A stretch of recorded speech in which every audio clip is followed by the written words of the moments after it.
তো গাইস এটা হচ্ছে সেই আমার সোলার সিস্টেম। তো দেখতে পাচ্ছ দুটো ব্যাটারিকে আমি প্যারালাল কানেকশন করেছি এবং তোমরা অনেকে বলছো যে প্যারালাল কানেকশন করলে কোনো প্রবলেম হবে কি না।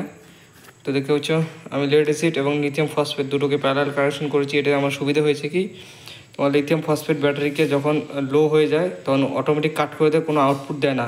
তখন আমার যত লোড আছে সব বন্ধ হয়ে যায়, ঠিক আছে। এমনকি এখানে ভোল্টেজ মিটারটা দেখতে পাচ্ছ এটাও বন্ধ হয়ে যায়। তো এই লেড অ্যাসিড ব্যাটারিটা কানেকশন করাতে আমার সুবিধা হয়েছে। এটা ব্যাটারির বিএমএস কাট করে দিল না, এই লেড অ্যাসিড ব্যাটারি থেকে হালকা হালকা পাওয়ার যাবে, মানে 10 ভোল্টের নিচে গেলেও ওটা তো কাট করবে না, ঠিক আছে। লেড অ্যাসিড ব্যাটারি তো কোনো বিএমএস নেই, তো এটা কোনো কাট করবে না, যার কারণে ভোল্টেজ টোল্টেজ সব দেখতে পারবো এবং অন্তত এলইডিগুলো বন্ধ হবে না, ঠিক আছে। হয়তো আমার আরও 1 ঘন্টা বেশি চলবে, ঠিক আছে, কারণ এটা ইনভার্টারটা আমার লো ভোল্টেজেও কাজ করে, 9 ভোল্টেজেও কাজ করে, ঠিক আছে।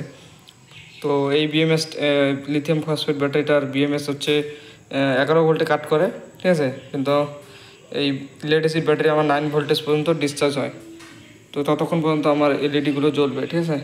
কিন্তু আমার দুটো ব্যাটারি কানেকশন করাতে আমার এই ভোল্টেজ একদম ডাউন হয় না, ঠিক আছে, ভোল্টেজ খুব ভালো থাকে। তো দেখতে পাচ্ছি এখন কারেন্ট চলে গেলো বলতে বলতে, তো আমাদেরকে দেখাচ্ছি হয়তো কারেন্ট ছিল কিনা আমি জানি না। তো টোটালি আমার ইনভার্টার থেকে চলছে দেখতে পাচ্ছ, এবং এই এই টিউবলাইটটা আমি বন্ধ করে রেখেছি কারণ এই টিউবলাইটটা চালাতে দেখতে পাচ্ছ এখন এমপিএর নিচে 1.44, ঠিক আছে, 13 ভোল্ট রয়েছে। কিন্তু এই টিউবলাইটটা চালু করাতে দেখতে পাচ্ছ চালু করে দিলাম, এখন দেখতে পাচ্ছ কত নিচ্ছে 2.80, প্রায় 3 এমপিয়ারের কাছাকাছি চলে গেছে শুধু এই টিউবলাইটটা অন করাতে, এবং ভোল্টেজও ডাউন হয়ে গেছে। তো আলোটাও একটু বেশি হয় টিউবলাইটটা, তো দেখতে পাচ্ছ। তো এই ব্যাটারি কানেকশন তোমরা করতে পারো, লিথিয়াম ফসফেট এবং লেড অ্যাসিড ব্যাটারি দুটোকে লাগাতে পারো, কোনো সমস্যা নেই। কিন্তু আমি তোমাদেরকে সাজেস্ট করবো যদি তোমরা এই ব্যাটারিগুলো যদি স্পট ওয়েল্ডিং মানে ভালো করে প্রপার একদম কানেকশন করতে না পারো, ঠিক আছে, তোমরা লিথিয়াম ফসফেট ব্যাটারি নিবে না, খুব সমস্যা করে।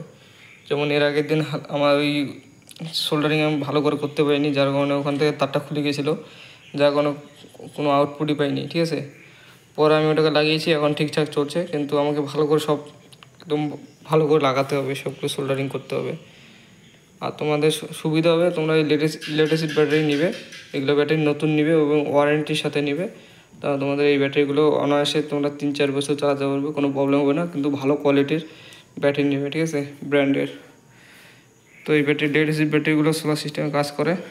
তো দেখতে পাচ্ছি এই কন্ট্রোলারই লাগানো রয়েছে, এবং আমি একটা বাক কনভার্টার নিব, ঠিক আছে। এই কন্ট্রোলার দিয়ে চলে, কিন্তু তবু আমার কিছুটা টাকা জোগাড় করে বাক কনভার্টার নিব, তাহলে আমার এমপিপিটি কন্ট্রোলারের মতো কাজ করবে, কিছুটা এমপিআর বুস্ট হবে, যাতে এই দুটো ব্যাটারি আমার অনায়াসে ফুল চার্জ হয়ে যাবে, ঠিক আছে।